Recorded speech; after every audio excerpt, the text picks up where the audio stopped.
Большой Лебовски – воистину удивительный фильм. Его премьера состоялась в далеком 1998 году на фестивале независимого кино «Санденс», и в зале, вмещавшем 1300 человек, разразилась буря эмоций, причем это были не смех и восторг, а дикий бомбеж и негодование. Возгорание пердаков у достопочтенной публики произошло на культурной почве. У людей просто не укладывалось в головах, как братья Коэны сразу же после невероятно успешного во всех смыслах «Фарго», за сценарий которого они выхватили Оскар, а ведь тогда эта премия еще что-то да означала, выдали им Лебовски, фильм с невероятным количеством матерных слов. То же слово «фак» в нем проговаривается 281 раз. Кинокритик Питер Хоуэлл в «Приступах праведного гнева» даже написал, что это жалкая попытка замазать пробелы в бессвязных диалогах. Но Коэны словно предчувствовали подобную реакцию, поэтому они сами сатирически подметили это устами незнакомца, который, по совместительству, является еще и рассказчиком сюжета в фильме. Он фрапирован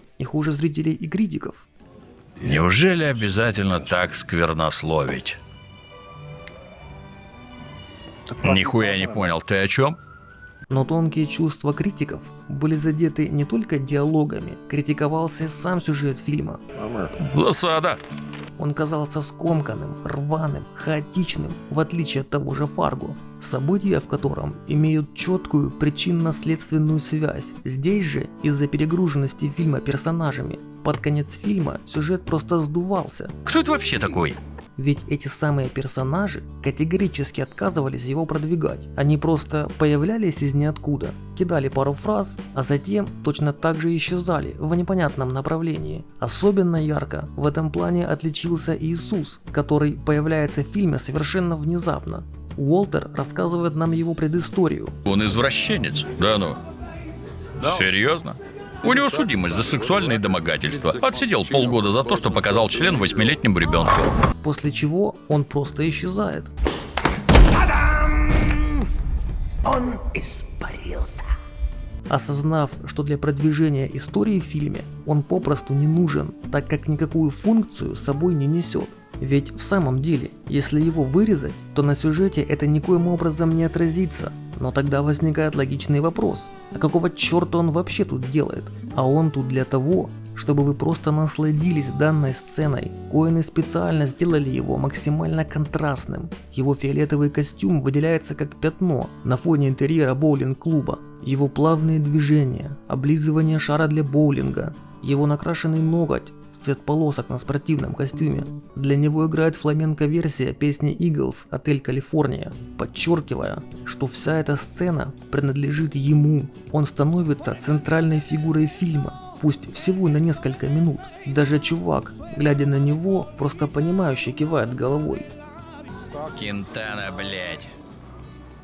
Умеет шары катать, урод. И в этом вообще вся прелесть данной ленты. Каждый из персонажей, который в ней находится, считает себя главным. И в общем-то, о каждом из них вполне можно было снять отдельный фильм. И именно поэтому сам сюжет здесь уходит на второй план. Вы можете потеряться в нем или даже не следить за ним вовсе. Для Коэнов при создании Большого Лебовски во главе угла стояли именно персонажи, их взаимодействие друг с другом, их реакция на происходящие события. Коэны вообще любят работать с актерами, с которыми уже работали в своих прошлых проектах, и Лебовски в этом плане исключением не стал. Из их предыдущего фильма «Фарго» сюда перекочевали Стив Бушеми и Петер Стормаре, и братья писали персонажей Донни и Ули Кункеля именно под них, причем они здесь являются полными противоположностями Фарго. Петер Стормаре играет там роль хладнокровного головореза Гейра Гримсруда, для которого человеческая жизнь значит не больше жизни таракана. В Большом Лебовски он хоть и пытается казаться опасным преступником, но на самом деле оказывается всего лишь порноактером и участником техно-поп-группы «Автобан», пускающим пыль в глаза чуваку с помощью угроз закинутого ему в ванную хорька или отрезанного пальца. Стив Бушеми, он же Донни, также кардинальным образом отличается от Карла Шоуолтера. В Фарго он трещит без умолку на протяжении всего фильма, и заткнуть его, как робкого Донни, не получается ни у кого. В Большом Лебовске Донни вообще, пожалуй, самый загадочный персонаж. Нам о нем вообще почти ничего не известно, разве что он любит играть в боулинг, всякий раз выбивая страйк, и что он любит кататься на серфе. Правда, об этом мы уже узнаем в самом конце фильма. В сети блуждает версия, что Донни вообще не существует, и он живет только лишь в воображении Уолтера. Ведь по сути Донни не взаимодействует ни с кем, кроме него, на протяжении всего фильма. А всякий раз, когда он пытается вставить свои 5 копеек, никто, кроме Уолтера, не обращает на него никакого внимания. Да и то, все внимание Уолтера заключается в его легендарной фразе: Заткнись нахуй, Донни. Заткнись нахуй, Донни. Донни, заткнись нахуй. Заткнись нахуй, Донни. Донни, блядь, заткнись нахуй. И что якобы Донни – это один из его погибших друзей во Вьетнаме. И именно поэтому в финале, когда Донни умирает от сердечного приступа, перед этим единожды не выбив страйк, Уолтер ему говорит: Дружище, все хорошо. Держись. Вертолеты уже на подходе. Ловя очередной флешбэк из своего прошлого. Но вся эта теория разбивается в сцене, когда чуваку на мобильник размером с PlayStation 5 названивает миллионер Лебовский. А тот, находясь в отчаянии, по понятным причинам, слегка расстроен и поэтому игнорирует его. Да пошло все нахуй. Куда ты, чувак? Домой, Донни. У тебя телефон звонит, чувак. Спасибо, Донни. Правда, учитывая стиль жизни чувака, нельзя отрицать, что он просто чем-то обдолбался, и голос Донни прозвучал у него в голове, так как это единственная сцена, в которой Уолтер не заткнул Донни рот. Сам же Уолтер Собчак, ветеран войны во Вьетнаме, был написан под Джона Гудмана, который работал с Коэнами в фильме «Бартон Финк». Более того, несмотря на то, что главным персонажем в Большом Лебовске является чувак, Коэны решили написать сценарий для того, чтобы создать что-то для Джона Гудмана, так как считали его огромным талантом, который никто по достоинству не ценил. Да, это действительно трагедия. Хотя, в то же время, сам его персонаж был вдохновлен другом Коэнов Джоном Миллиусом, сценаристом фильма «Апокалипсис сегодня» и режиссером фильмов «Красный рассвет» и «Конан Варвар». От него Уолтер унаследовал внешность, желтые очки, прическу, форму бороды. Как говорится, найдите 10 отличий. Также Уолтер получил от Миллиуса свои правые политические взгляды и одержимость оружием, а постоянные упоминания о Вьетнаме Уолтер получил уже от Питера Экслайна, который, по словам Коэнов, и 3 минут продержаться не мог, чтобы не вспомнить свои славные вьетнамские деньки. Уолтер, при чем здесь Вьетнам? Очень даже при чем. Ну и сам чувак также имеет вполне конкретного прототипа в виде Джеффри Дауда, голливудского продюсера некоммерческого кино, с которым Коэны познакомились, когда занимались продвижением своего первого фильма «Просто кровь». Дауд был пацифистом, членом той самой Сиэтлской семерки, о которой чувак рассказывал Мод. Когда-то я был одним из авторов антивоенной декларации Порт-Гурон. Первоначального варианта, не того второго, смягченного. Ну и ты слыхала про Сиэтлскую семерку? Ага. Это был я и... еще 6 ребят. Любил коктейль «Белый русский» и думать чего-нибудь эдакого в свободное время. А так как свободного времени у него было довольно много, то, сами понимаете. И он точно так же, как и Джеффри Лебовский, сам себя называл чуваком. Я не мистер Лебовский. Это вы, мистер Лебовский. А я чувак. Так меня и зовите. Но в отличие от Донни и Уолтера, к которым автоматически прилагались Бушеми и Гудман, кто будет играть чувака, Коэны не знали. Изначально они предложили эту роль Мелу Гибсону, однако, по словам братьев, тот несерьезно отнесся к их предложению, и только после этого они уже обратились к Джеффу Бриджесу, и вот когда он впервые прочитал сценарий, то у него сразу, знаете ли, наитие такое появилось. И он понял, что просто рожден для того, чтобы сыграть чувака. По словам самого Бриджеса, есть в нем такая сторона, что если бы он вдруг не стал актером, то вполне мог бы прожить свою жизнь как чувак. Тем более, что в 70-х он как раз и жил как этот самый чувак. Он тоже носил длинные волосы, зависал с друзьями и любил дунуть всякое разное. Да и большинство гардероба, которое носит чувак, это личные вещи Джеффа Бриджеса. Не знаю как вы, но у меня Лебовский ассоциируется именно с Джеффом. И я даже не представляю, как бы его мог сыграть Мел Гибсон. Хотя здесь надо отдать должное Бриджесу, потому что он часто встречался с Джеффри Даудом. Они много общались для того, чтобы актер смог еще сильнее проникнуться своим персонажем. Сценарий Большого Лебовски писался Коэнами на фоне провалов 3 фильмов кряду: «Перекресток Миллера», «Бартон Финк» и «Подручный Хадсакера». Последний познал самые глубины кинопроката, ведь при своем 40-миллионном бюджете едва смог наскрести в прокате 3. Поэтому изначально Коэны хотели создать фильм с максимально маленьким бюджетом, миллионов на 5, чтобы он наконец-то смог отбиться в прокате. Но когда сценарий Большого Лебовски уже был написан, то возникла проблема. Джон Гудман был занят на съемках телешоу «Розанна», а Джефф Бриджес работал над созданием фильма «Дикий Билл». Он сказал, что вы сожительствовали с лошадью. Он не сказал, с какой лошадью. И поэтому тот самый низкобюджетный сценарий Лебовского пришлось отложить и заняться другим низкобюджетным сценарием – «Фарго». И вот здесь для Большого Лебовски просто звезды сошлись. Ведь 7-миллионный «Фарго» – довольно странный фильм, кстати. Ты что-то увидела? Нет, меня, кажется, вырвет. В итоге сумел собрать в прокате 60,5 миллионов, получить Оскар за лучший оригинальный сценарий и вообще собрать кучу похвалы как от зрителей, так и от критиков.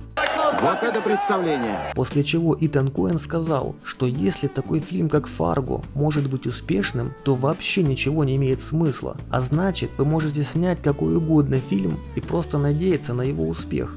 Великолепный план, Уолтер. Просто охуенный, если я правильно понял. Надежный, блядь, как швейцарские часы. Сценарий переписали, увеличили бюджет до 15 миллионов, и итог всем нам известен. Все просрано. Фильм в прокате провалился, выхватив негативную реакцию как от зрителей, так и от критиков. В Америке он едва сумел наскрести 18 миллионов. Мир, правда, подкинул Лебовскому еще 28 миллионов 700 тысяч долларов, но для американцев почему-то всегда важны сборы именно в домашнем прокате. Но вернемся к сценарию. Братья Коэны являются ярыми почитателями Реймонда Чандлера, одного из основателей жанра «Крутой детектив», и создавая сценарий к Большому Лебовски, они основывались на его детективном романе «Большой сон» 1939 года. Так что Большой Лебовский, если вдруг вы не поняли, нуарный детектив, а не просто веселенькая комедия. Скажу честно, ты отлично работаешь. Стравливаешь одних с другими, спишь со всеми подряд. Обалденно работаешь. В «Большом сне» центральным персонажем является Филипп Марлоу, Я шпик. Что такое шпик? Частный детектив. которого нанимает генерал Стэнворд, разъезжающий по своему поместью на инвалидной коляске. Он хочет, чтобы Марлоу разобрался с шантажистом его младшей дочери Кармен, а шантажировать ее, уж поверьте мне, есть за что. В результате своего расследования Марлоу сталкивается с таким количеством персонажей, которые появляются из ниоткуда, что Лебовский нервно покуривает в сторонке. Это и послужило основой для будущего сценария Лебовского. Братьям было интересно, как будет себя вести в детективной истории нециничный и самоуверенный детектив, разгуливающий по Лос-Анджелесу в костюме и шляпе и поражающий сердца женщин только лишь своим взглядом. Привет. Привет. А неряшливый хиппи из 60-х, предпочитающий шорты, свитера и желейные сандали. Охуеть. Охуеть, как интересно. В «Большом сне», как и в большинстве нуарных детективов, повествование ведется от имени главного героя. Он рассказывает нам историю, мы слышим его мысли, видим его реакцию на происходящее события. Но Коэны смекнули, что если это дело доверить вечно накуренному чуваку, который еле ворочает языком, то получится нечто вроде... Все может быть значительно сложнее. Ну, в смысле, все не так просто. Это все может быть не так просто. Понимаете? Господи ты, боже мой, что вы там мямлите? Так, собственно говоря, в фильме и появился незнакомец, который взвалил ношу за кадра на свои плечи. Несмотря на то, что сам фильм вышел в 98-м, его сюжет разворачивается в 91-м, на фоне войны в Персидском заливе. Мы об этом узнаем из сцены в супермаркете, когда чувак расплачивается за сливки для коктейля «Белый русский» и выписывает чек датой 11 сентября 1991 года. Он возвращается домой и сталкивается там с бандитами порнографа Джеки Трихарна, и один из них, до того как стать дьяволом сверхъестественным, окунает его головой в унитаз, требуя деньги. Где деньги, Лебовский? Мы пришли за деньгами, Лебовский. Банни говорит, деньги у тебя.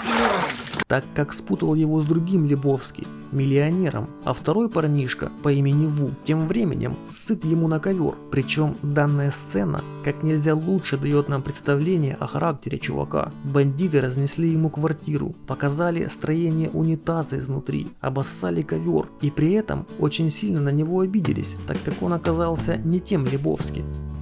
Блять, только время зря потратили. Большое спасибо, мудила. Чувак же просто выловил очки из унитаза, надел их и проводил бандитов укоризненным взглядом. Ковер, правда, все же задел чувства чувака и послужил отправной точкой для его детективных приключений по Лос-Анджелесу. Да и то, это произошло только после того, как Уолтер намекнул ему, что с этого Лебовски миллионера неплохо было бы взять деньги за обоссанный ковер. А ведь я могу найти этого пидора Лебовски. Его фамилия Лебовский? Как у тебя, чувак? Вот он-то, блядь, и заплатит за изгаженный ковер. Его жена должна половине города, а ковер обоссали мне. А ковер, блядь, обоссали тебе. А ковер, блядь, обоссали мне. Ковер, кстати, появился в фильме также не просто так. Питер Экслайн, помимо постоянных рассказов о Вьетнаме, также до жути гордился своим потрепанным ковром, который он нашел то ли на помойке, то ли забрал из дома съехавших соседей. Версии разные, но неизменным во всех его рассказах оставалось одно. Ковер задавал стиль всей комнате. Ковер задавал стиль всей комнате, не так ли? Он задавал комнате стиль. Ковер на самом деле задавал стиль всей комнате. Ну и как в любом нуарном детективе, здесь должна была появиться роковая женщина, а лучше две. В «Большом сне» это две дочери генерала Стэнворда. Младшая Кармен, нимфоманка-наркоманка, любящая посасывать большой палец на руке, и старшая Вивиан, утонченная леди. И вот нимфоманка при виде красавчика Марлоу тут же падает ему в объятия и начинает с ним флиртовать. В «Большом Лебовске» ее роль выполняет Банни, но она здесь не дочь миллионера Лебовски, а его жена, да и предлагает она чуваку кое-что повеселее. Готова отсосать за $1000. Роль старшей дочери Стэнворда отвели единственной дочери миллионера Лебовски Мод, художнице-авангардистки. Критика характеризует мое искусство как резко вагинальное, что смущает многих мужчин. Само слово вызывает неловкость. Вагина. Как это иногда бывает с достойными картинами, Большой Лебовски обрел вторую жизнь уже после кинопроката. Он был признан первым культовым фильмом эпохи интернета. В 2002-м Скотт Шаффет и Уилл Рассел в Луисвилле основали фестиваль Большого Лебовски, целью которого было просто хорошо проводить время, играть в боулинг, пить белый русский, цитировать диалоги из фильма и одеваться как персонажи из фильма. Себя же участники фестиваля именовали успешные. С годами популярность фестиваля росла, и он стал проводиться уже и в других американских городах.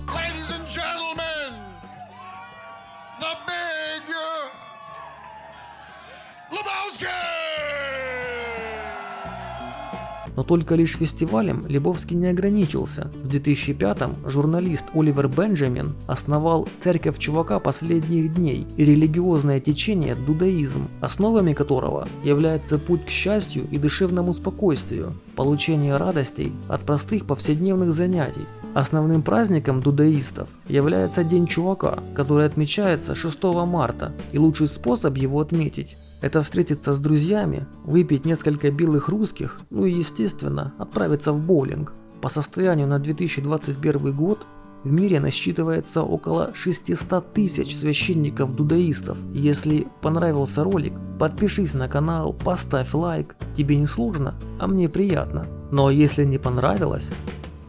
Ладно, хуй с ним. Чувак не пропадет.